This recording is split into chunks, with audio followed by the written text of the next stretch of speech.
Hi, thanks for having me here again, and sorry for all of you guys. But this is this is a great panel in as far as the conversation, a little bit in the weeds on Web3 and AI, how it's used, what it means.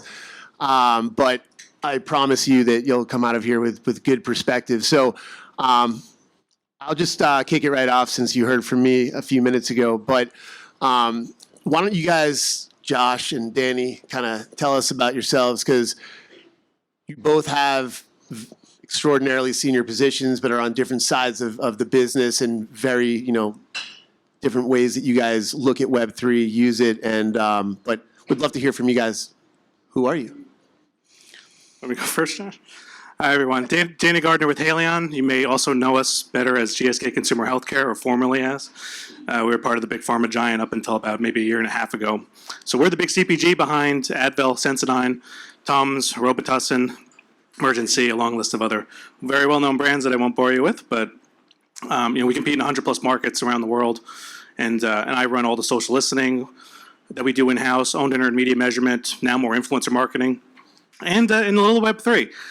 Which is why I'm here today talking to you about Web3, which is really just a very broad umbrella for a lot of different emerging technologies and well-established technologies and technologies we don't even realize exist yet. So that's kind of the big picture thinking that we do at Haleon, and that we're trying to future-proof ourselves for. So my expertise and much of what I'll talk about today definitely skews towards social and emerging media, but I think a critical part of the really the future of marketing, which is all kind of under the Web3 umbrella. So it's great to be here. Hi, I'm Josh Campo. I'm the CEO of Razorfish, one of the agencies within the Publicis family, and just really excited to be here. As Razorfish, we've had the honor to put a lot of great work out into the world, specifically in the area of Web3 and the metaverse, and then more recently doing a lot of work with AI, both from a Gen AI point of view, but also thinking more broadly about how we leverage artificial intelligence for our clients' businesses and how to create unique and compelling brand experiences. For me, it's exciting because my background is not always been digital marketing. For the past 10, maybe 14 years, it has been, but I started off as a software developer, very much on the engineering side. So a lot of passion for the technology. I've been advised to not geek out too much, so we'll try to go not to go too far down the rabbit hole on anything. I mean, a lot of people could learn a lot from you. But so when we spoke, and I find your background is technical, and you are the CEO of Razorfish, and I don't know too many CEOs that have a technical background in the media space, so I think it's wonderful. So Web3, it means a lot of different things to a lot of people, and I don't know who's right or wrong, and I don't know if that matters yet or at all, but Brave looks at the world as reaching people with the privacy being paramount through a decentralized web. But so with you and what you do at Razorfish, and especially from a top-down approach, how do you see, what does Web3 mean to not only you, but your company? And if you want, you can talk about an example. I know we're going to talk about that later, but yeah, feel free to start there with a very open-ended question. Yeah, no, you can make Web3 almost as complex as you want at this point, right? It's still nascent, I would say, from the technological underpinnings and how we define it in a consumer's mind. But ultimately, I think we think of Web3 as, decentralization for sure, but an era that is coming about where consumers can own their data more effectively, where content has the potential to be owned by consumers and by creators more natively, and that is secured and enabled by a lot of underlying technology, one of the cornerstones of which is blockchain. But I think the way you win in a Web3 world is to not get wrapped around the technology that enables it, but think about the experiences you want to enable for your consumers. Start there, and you can win in Web3. You'll then find yourself determining how best to leverage the technological components of it. And Danny, on your side, it means this is very personal to you and the brand. You are seeing a lot of what people are thinking, saying, as far as the social listening side goes. So for Haleon, what does Web3 look like for you? Yeah, I mean, there's a lot of uncertainty, and I think rightfully so, and that's kind of the sentiment that we've kind of seen over the last year and a half. And I think, and to Josh's point, we were kind of talking about this earlier. Web3 is really kind of the composition of many different technologies. And Gardner has a great kind of picture about this. And I look through this of the lens of like metaverse, which, I know it was a term coined by Mark Zuckerberg, but the idea of a metaverse I think is a very, very real thing. And while there was a lot of hype around it, I think it kind of constitutes a lot of different things that already exist today. E-commerce, social networks, some element of transactionless payments, gaming, right? Kind of peer-to-peer engagement, right? Bitcoin, right? NFTs, some kind of tradable marketplace. And so like these are where consumers want to engage and interact. Some of it is a little foreign, even to me when I first started. So we were running, the social listening on some of this. And consumers are so smart, and they're usually smarter than us. And we know that just from the baseline social listening work we do. But now kind of moving into like listening to how people talk about technologies that we really don't understand. Right? I mean, there's an affinity for it, right? There's a niche for it. And where there's a niche, there's a community. Right? So that's where we're trying to leverage the skill set that we have today as an organization to really kind of uncover what are these different technologies, right? Which ones have the lowest barriers to entry for us to meet our consumers at, right? Something like Zedrun, right? Which I had to kind of educate our team on, which is this idea of you're owning and racing a digital horse, right? It's completely eliminated the barrier to owning a horse. Think about people who, and I'm not an equestrian, nor did I grow up aspiring to be, but it was kind of interesting. I'm like, well, now you don't have to be, right? You don't have to own a horse and take care of it, and they're expensive. Now you can do it all digitally. And I remember thinking, I'm like, well, how could there be a marketplace for this? But then I thought about Anheuser-Busch, and I'm like, well, they have something with the Clydesdales. And they've done activations this way, right? And there's a way to kind of, create some anticipation and exclusivity around, hey, here's a Clydesdale or Anheuser-Busch sponsored horse that you can collect if you win enough points, right? There's a way to kind of gamify this. And that's exciting. That excites consumers. We were tipped off very, very early to activations like that. And so we try to think about it. I think I superimpose like some of our brands onto horses, and like there's ways to make skins and themes. Like a lot of this is native to gaming today. And that's what I think is really exciting, is that there's a way to turn a really complicated technology into something really fun and something consumers want. And they're going to tell us that because they all kind of interact in their own little online communities. And that's, again, where we're doubling down with our social listening to kind of uncover this, because there's a wrong way to do it. There's a right way to do it, right? Just like any kind of addressable audience, right? Show up authentically. Don't try to force ads, then overselling. So there's so many different things that we're still testing, and I think a lot of brands are testing. But, it really starts with understanding which of these kind of technologies that fall under Web3 make the most sense for us or make the most sense for your company or your clients. Yeah, so one thing where you guys are in total agreement on, and I think it means a lot, is don't say how do we use Web3 or AI to create the experience, but think about what do you want the experience to be and how those technologies, are weaved in. So I guess, do you want to talk about, Danny, we can start with you. What is a time or a brand that you've used, an example that, kind of bring it home for everybody for your idea of Web3 technology and how that influenced the campaign? Yeah, there's a few I can look Or to how the outside. campaign influenced Web3. Yeah, well, most of them I can point to outside of our business. But one of them that we did with our Excedrin brand, which is for migraine. Any of you that suffer from migraines will probably know Excedrin. And so part of this campaign, which was Equal Bites, which was led by our awesome brand director, who's now in a new role internally, but he basically wanted to help women relieve their digital headaches of being able to sell NFTs. As part of this campaign, we partnered with Maker's Place as a way to basically guarantee that these new women creators could guarantee their first sale of an NFT. And this was like our first kind of foray, for a first of its kind test into this space. And I think there was a lot of hesitancy around doing this. And I think Excedrin and Rishi, shout out to him, who's our brand director. He's very ambitious with this, and he lives and breathes this stuff kind of like I do. And so that was our first kind of foray. Right? We had to find some kind of fit. Right? This idea of digital headache, we know that exists from social listening, right? And from the gaming space, right? And like there's a lot of ways to define, both physically and anecdotally, head pain, right? And migraines, right? A more severe kind of version of a headache. And so that was a kind of great place where we're leaning into, again, NFTs or non-fungible tokens, right? Something you can trade, sell, collect.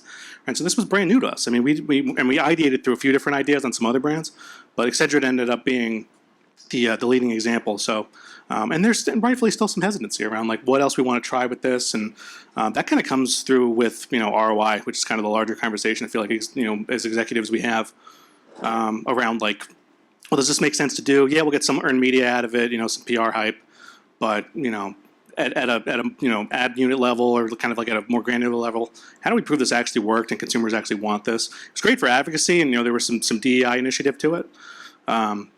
But that's what I think is, we're still trying to develop. But you look at, some of the other big examples. I was talking about the McRib NFT that came out, maybe that was like a couple years ago. Entirely different space, different set of objectives. And so like that's where, and I didn't end up going to buy the McRib because of that.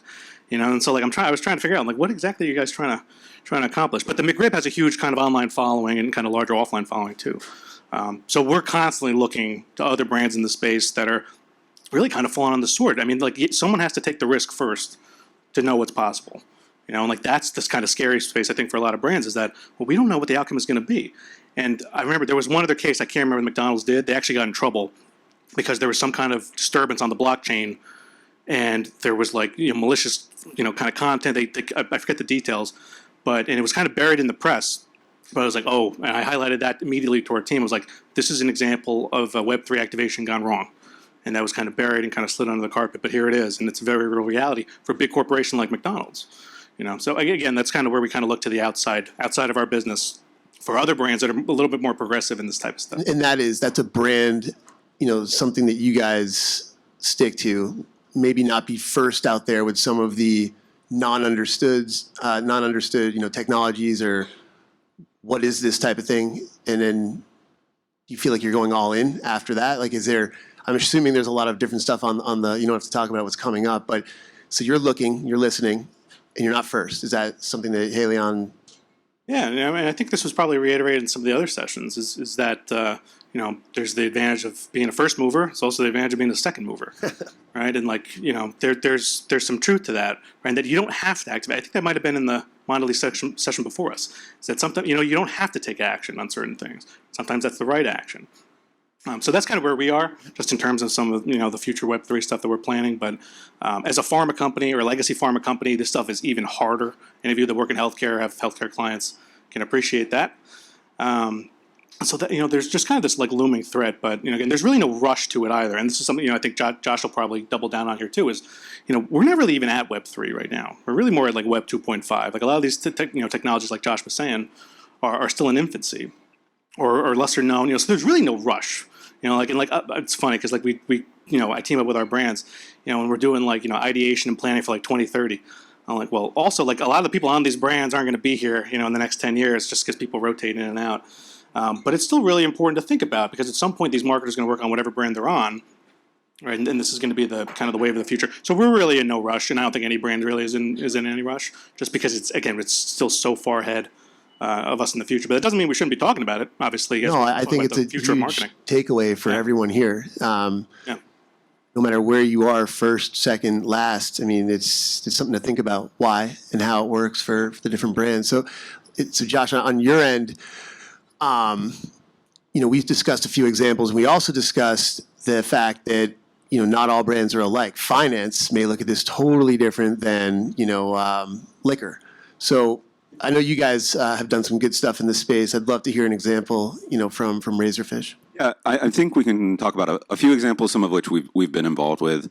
But I do think that when you look at what drives success in a Web3 or an AI execution or activation, is it coming from a place that is authentic to the brand and to the experience they want consumers to have? Because if you start with, we want to do something cool with Web3 or we want to do something cool with AI, you're kind of succumbing to the vanity of tech, right? You're not staying core to what your obligation is to your consumers, which is to think about the brand's experience. How are they going to engage and immerse themselves in it? And I think when you look at some examples of success, and I'll use, we partnered with Samsung actually to launch 837X in Decentraland. The objective there wasn't to say, hey, we did Web3 things, right? It was actually pretty early days. The timing did work out to be quite good, but ultimately, we wanted to take the magic of the 837 experience over on Washington Street and democratize access to it, because not everybody can fly to New York and go to the meatpacking district, right? And there's a huge element that you feel of the Samsung brand when you go in that location. So we wanted to democratize access to that. We also wanted to highlight another very important theme for our client, which is sustainability. It's hard to do the scale of that in the physical world. The metaverse, in this case, offered the opportunity to achieve both of those things: democratize access to an experience that really allows you to feel the brand, and to articulate some of the key pillars of the brand's beliefs. And so that was kind of the spirit of it. And I think when we look at the success we had in there, it was because it was the right endeavor. It was the right mission. Others that you see out there, MasterCard's Music Pass, very much a Web3 execution and also leveraging AI. But at its core, again, it was about really giving marginalized artists access, giving them tools, right? And the spirit of that was, yes, it happened using Web3 and AI technologies, but the execution was grounded in a belief of the brand and something that would be received and enjoyed by consumers. And then the last example is a liquor brand. We helped to create a toast generator for Grey Goose. It's built on top of AI. It leverages generative AI to kind of answer, what is the theme of the cocktails you have to make? And if you think back a couple months ago, we were probably all going to holiday dinners, whether they were your family or your colleagues, and then people look at you and they're like, "You're going to make a toast? Going to make a toast?" And you're like, "Oh my God, I got to come up with one of these things." Well, the toast generator helped you. You'd give it the thematic. Was it work? Was it personal? Is it celebratory? Are there any key events? And it would give you could actually tell it, like, do you want it to be short? Do you want it to be long? And it would generate it for you, and it even pair it up to a generated cocktail. So again, it was the experience was, how do you enjoy Grey Goose? Because it's the season for it. But how do you take the stress out of the season? A little bit, one little thing that kind of weighs on people's heads. And I think in all three of those examples, you see the brand's objective and their beliefs come through, and then the AI or the Web3 is the tooling. It's not the strategy. It's funny to see those at weddings too, if for those kind of speeches. Yeah, hopefully they didn't do it on site and didn't know what it did. I'm sure everything was very nice. But no, so we've been talking about a few examples in the way that we use certain things, and I'm not even sure I should call them macro trends, if they're trends or not, here to stay, whatever that may be. But are there similarities between the two? Is AI part of Web3? Are they different? Can you talk more about how they relate to each other, their differences or similarities? They represent evolutions to the technological underpinnings of how we look at digital today, right? And by saying digital, we really just mean the whole world now. Web3 is nascent. It is a myriad of technologies that enable it, and it is still very undefined. And so I think the future of what that represents is coming. But I also think it is, while has broad implications, the scope of it to me is defined around decentralization, blockchain, ownership of data and content, and what that means. So when you look at artificial intelligence, the scale of the impact of AI, I think, is far bigger than Web3. If you just look at the industry implications across all the different job types that are out there in the world, it is virtually undeniable that everyone will be impacted by AI. The scale of which we don't know and we don't understand yet because we're still learning. But I also think that lends itself to a complement to Web3, and that AI as a technology can really be an enabler of Web3 experiences. And I think as I look to the future and the intersection of those two things, I think that leveraging AI to enable personalization off of an individual's blockchain data, deciphering smart contracts and how you think about those, AI can make the usability of Web3 a lot better. And that's kind of how I see the intersection with them. And then Danny, for you too. I mean, I know you have, from your end, your thoughts on the same question. Yeah, and Josh makes a great point, because as I was thinking, I always thought they were, like one was underneath or nested within the other. But when you think about, from a scale perspective, AI is almost a separate standalone technology, and we're no strangers to AI, and AI is part of my social media tech stack and analytics and summarization. There's a whole bunch of different things we use generative AI for. But I completely agree with Josh in that it's very much an enabler, and I think you could say that about anything. Any marketing tactic that you're in, even in real world, I'm thinking about just some of my personal use cases. I had ChatGPT, I'll use that as an example. Hey, I'm planning a trip, and the weather's going to be this, right? And this was before it could actually look up and index the web. And I was like, oh, well, based on this information, right, how much information do you give it? it'll kind of help you out. And I'm like, well, this kind of, and that was kind of a, an aha moment for me. I'm like, oh, this goes beyond the immediate business applications of my job, right? I could use this in other kind of areas of my life. And now you could have it like, I think Duolingo gave a good example of how like you can tell ChatGPT to like test you in whatever language you're learning. And it's gotten better. They've introduced, I remember starting this when they were on their ChatGPT 3.5 model. Now it's the 4.0 model. It's been refined a few times. It's very accurate, and that's just a hint of what generative AI can do. Right? And it's only one system, right? And you have Google's products. There's a lot of other kind of AI and people building on top of generative AI systems like OpenAI that are going to create new apps, right, and democratize access to so many other things that I can't even list off the top of my head. But any kind of basic functional need, I feel like, to Josh's point, will be disrupted, right? From the way you shop for groceries, whether you shop on Amazon.com, right, to how you manage your commute in the morning, between train systems, right, or maybe at some point autonomous vehicles will be a thing, right, and that's all logistics, and a lot of that will be underlined by AI. So again, I completely agree with Josh in that I think it's much larger than any one person or team or company or society realizes, and we don't know how big that can be. That's what's kind of scary, and that's the whole nother conversation around like safety, guardrails, data privacy. There's so many things that can kind of go wrong. But then you mentioned blockchain, right? One of the biggest advantages of blockchain is security, right? And securitization, right? And like, how do you use that and market that to build trust with consumers? How do you get someone to go use blockchain when they don't understand it, or they don't trust it? They're going to put their information into the system, right? And imagine if that's consumer data, right? Imagine that gets leaked, right? And so like there's so many kind of cans and kind of paths forward. Some of them are dangerous, some of them are very beneficial, but I've kind of been, reframed based just thinking about it with Josh is that, I think they're very much complementary. You can almost kind of consider them in two separate paths. Again, one kind of, underscoring, the future of Web3, because I don't think you can talk about any Web3 technology without talking about generative AI. And rightfully so. It's a very powerful and very real technology. Yeah, I mean, and I think the other thing that we discussed as well when we met earlier, there's the idea of how is this regulated? Consumers, users, they're nervous. Does that make the brand nervous to implement these types of technologies and strategies? If you think back 15, 20 years ago about social media and the brand being just naked out there with and less regulated than they'd like. So how does that come into play when you both think about this from a user's perspective or a consumer's perspective and, government regulation or, the laws? Is that something that holds you guys back?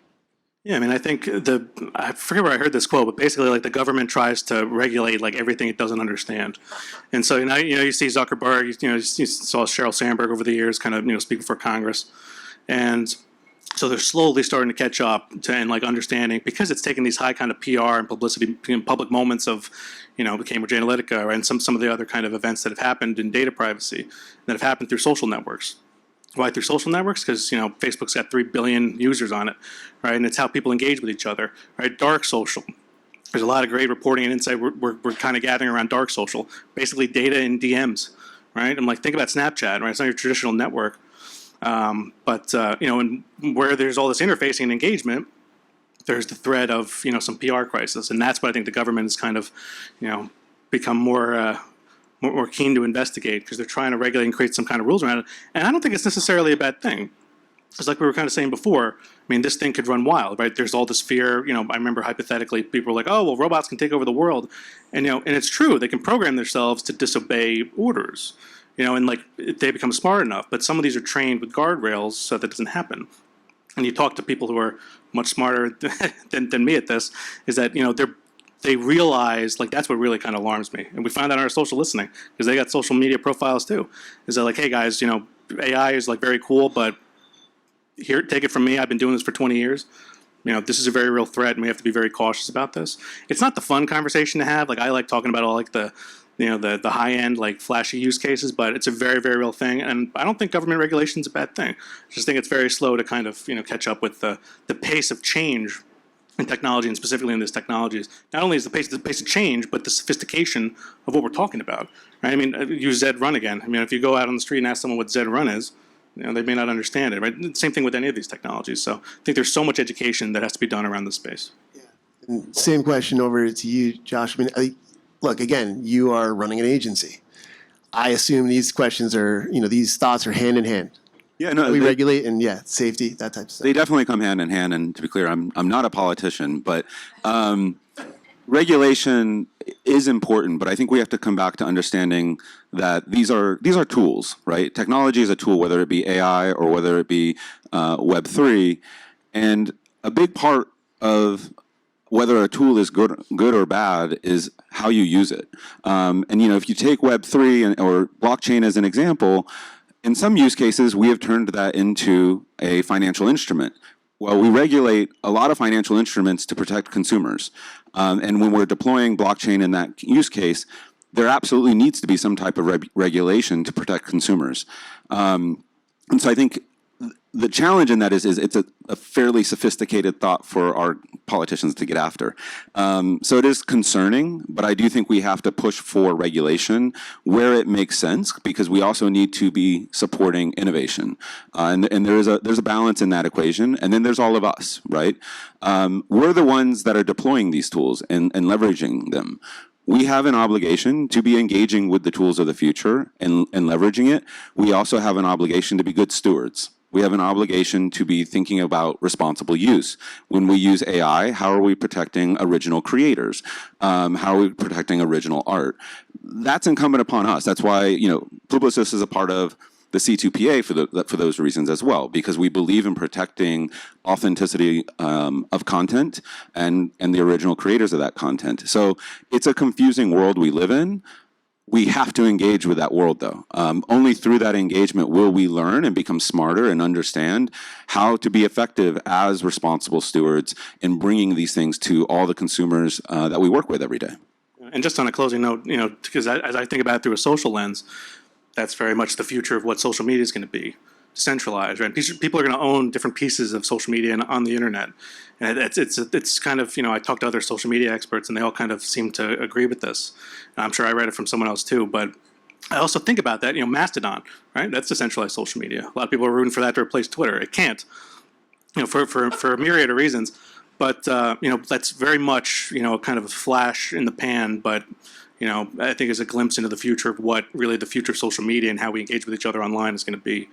And again, a conversation for another day. You just broke the heart of a bunch of Mastodon developers. They're crushed. I couldn't even figure out how to set up an account on that thing. It was like, and then my social listening tool got access to it before I could even figure out how to get onto it. So it was like hats off to the SaaS companies that we work with. But you could go on for hours and hours about this stuff. But hopefully, we left you guys with some good insight and thoughts on what the future of Web3 can be for marketing. Thank you, guys. Thank you. Thank you. Thank you.